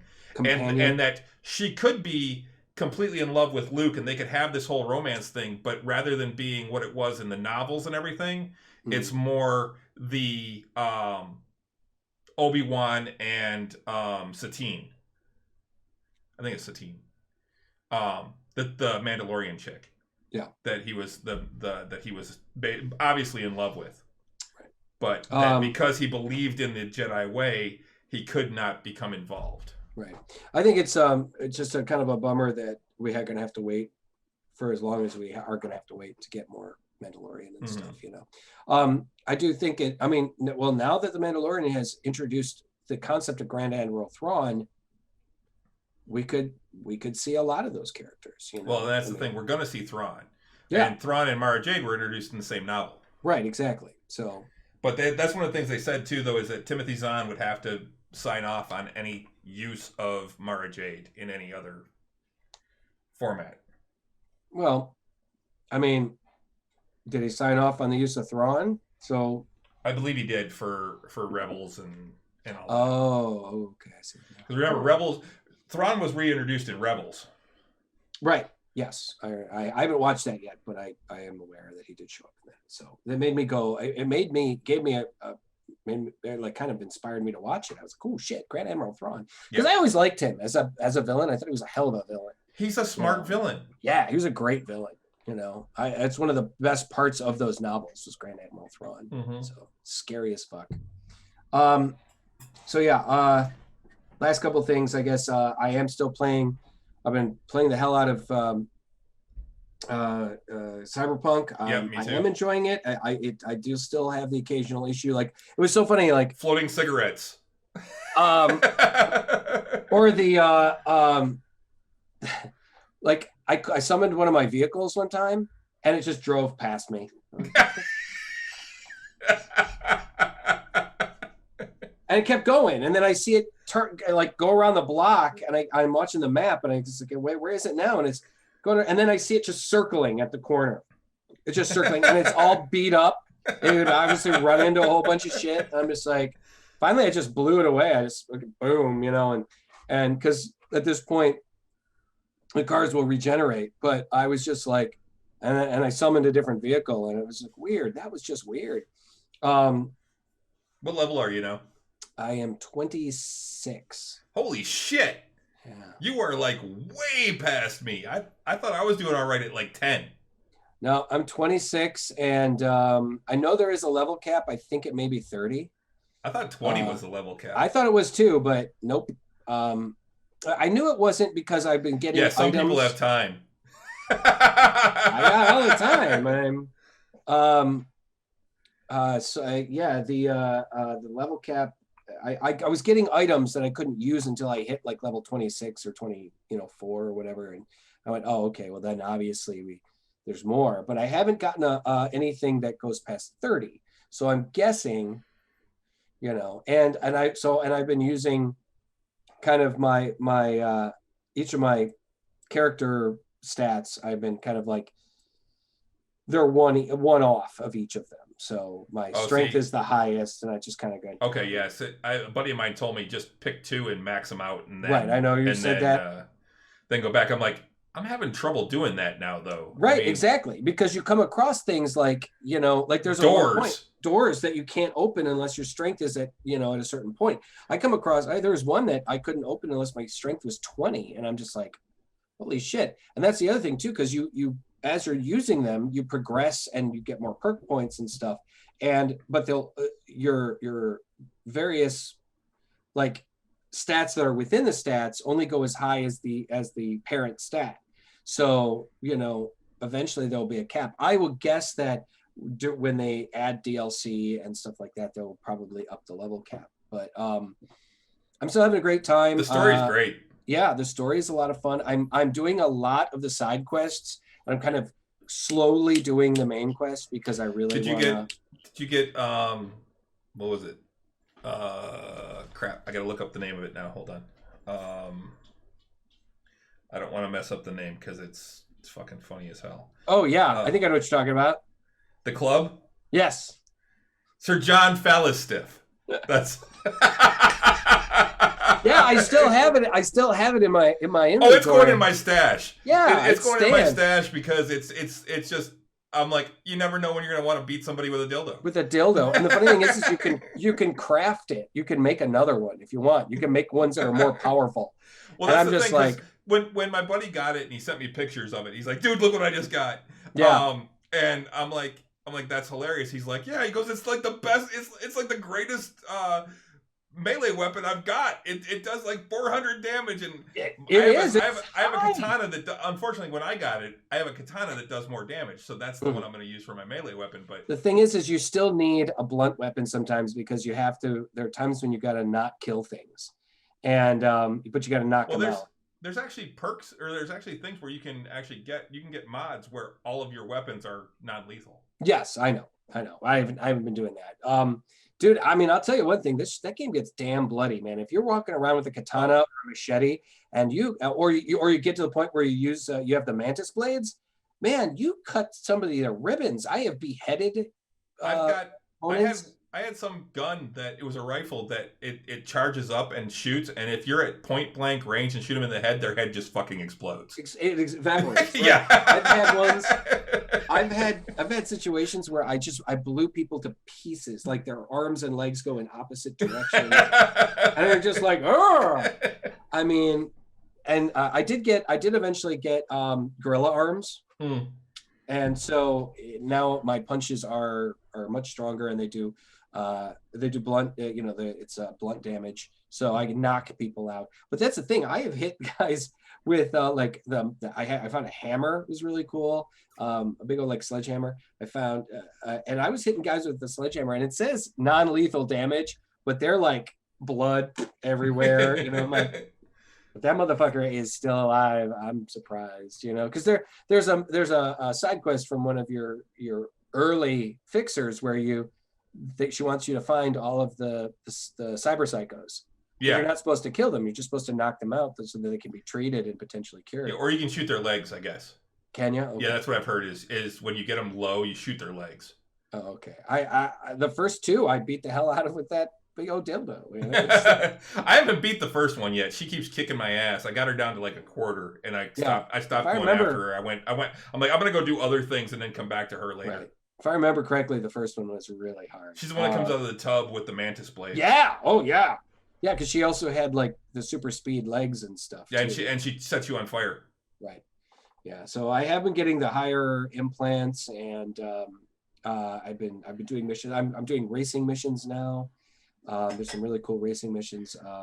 Yeah, it's huge. I've thought about streaming some of it. Although, I started a new Star Wars thing this weekend, Sunday morning Star Wars. Doing the bounty hunter, and I went to look at our Twitch stuff, and I saw that there was a little message on there that Twitch killed the audio on like 60 seconds of my stream because it said that I was using copyrighted music. I'm like, I'm playing a fucking video game. All of the music is fucking copyrighted. It was probably the algorithm. I'm like, your algorithm needs to get better to realize that somebody's playing a video game, not playing music in the background. Yeah. It's one thing if we were playing music here. Like, right. I'm amazed we don't get hit because of the Stone Clover song at the beginning and end, because YouTube hits me with copyright infringement on that when I put it up on there. Twitch doesn't, but we have the rights to use it. We do. We have the rights from the writer and creator of the song. We have the rights. Yes. Who has been on our show. Yes. But the thing is, I'm like, what the fuck? I'm like, fuck you, Twitch. Yeah. Like, I'm playing a game. If that was the case, why didn't you catch the the actual Star Wars music at the very beginning of that when the scroll is running? I'm like, it was in the middle of I'm walking out of the cantina, right? And I'm riding a speeder at the time. Well, there are a lot of people like Twitch streaming Cyberpunk, so I don't think that you'd have any problems. No, they say as long as you don't focus on like the nudity and the sex, right. You're fine.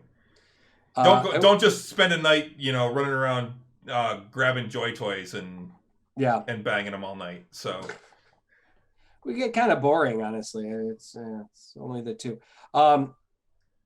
I do know that there are romance options, but I haven't encountered. From what I've heard, other than the game is actually for romance. The game is actually set up better for female characters. Yeah. There are more options for female characters because like Judy is only female romanceable. Right. Exactly. And then a bunch of the guys are romanceable. Meredith, where you get Sir John Fallistiff, is both male and female can romance. Sure, that doesn't surprise me. I mean, she's only that. From what I understand, though, I mean, from what I've been seeing, she's only that one interlude, man. Yeah, and it's hot though. It's like you just show up and she's in this old like bondagey kind of lingerie gear, and you're like, with the electrical tape. Right. Yeah, with the electrical tape. And It's like, damn. And then, and that's how you activate the conversation is you click on Falstaff, and you're like, oh my God. It was funny. I showed Stella. I'm like, hey, Stella, what's this? What's my character holding in his hand? And she's like, it looks like a penis. Yes, you are correct. It is a very large one. So, all right. Well, we should wrap things up. We should. It's so guys. They are saying one last thing about Cyberpunk. Apparently, the drama about Cyberpunk 2077 and CD Projekt Red has gotten big enough that the government of Poland is actually stepping in, and they've actually there is a division of their government that actually polices company policy and practices, and because so many people were disappointed and millions of people around the world disappointed in the game because of the investors and everything, they are potentially going to be fining if they don't improve and put out the patches and put out the DLC and improve the overall happiness of their customers. The CD Projekt Red is looking at potential fines from their government, as much as 10% of their the gross that they've made could go to the government in fines. They're also saying that potentially a lot of the DLC that will be put out will probably be free. Yeah. Because of this. Yep. So, if anything, their reputation has definitely been damaged. It's such a far thing to fall from, considering that the premier of Poland gave Barack Obama a copy of Witcher 2 as a gift because of how well received it was considered as a game and whatnot. So anyways, we should probably wrap things up. It's getting late. We've gone way long tonight, although we had good reason to. Once again, guys, please keep your eyes and ears open on what's going on in Washington. Our next show will be the day before inauguration. Wow, yeah. Let's keep our heads about us, guys. Let's remember that this is America. This is not this is America, not America. Not America. And it isn't just your America, it's ours, it's everybody's. So thank you again for listening, and thanks for supporting our show, and tell all your friends about us, because we could certainly use more. We kind of stopped off at 34 followers. It'd be great if we could get up to 50. We actually got 2 followers in the last day. Oh, did we? Yeah. Okay, that's cool. That's awesome. So yeah, guys, we can find us at all the places you can find quality podcasting. Guys, we are on iTunes, the Google Play Store. We're on Spotify, Stitcher, iHeartRadio, radio.com, and of course, you can download and stream all of our shows at nerdswithalcoholshow.com. We do the live show on Twitch every 8 o'clock, or every Tuesday at 8 o'clock. And we put the show on YouTube a couple of days later. Those are both at Drinking Nerds. Yep. You can also follow us on most of the social medias. We are on Facebook, Nerds with Alcohol Show.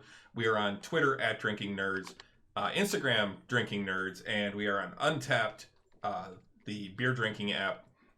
Drinking Nerds, just search for us and we will or send us a friend request and we'll get you added. This Friday night we are doing Tavern Nights, at least that's the plan right now. Hopefully everything works out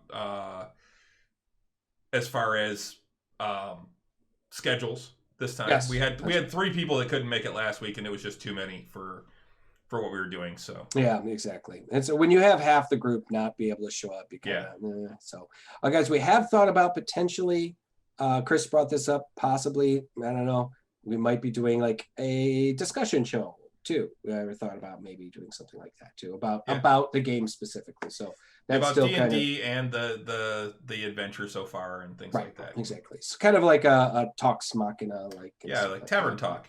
Tavern Talk. Yeah, that's a good name for it. I think that's good. Also, I think we've just about more or less settled on a logo design for Nerds with Alcohol that I have. Yeah, so we might actually have some merch at some point. Yeah, so I finally was finding the time, getting the time together, and I think we've got a nice solid logo design that I will be tweaking a little bit, tightening up. And I showed it to Renee, and she liked the circular one too. So I think that's the best of the couple that I kind of penciled up. So anyways, I think that's about it. I think that's gonna about it. Yeah.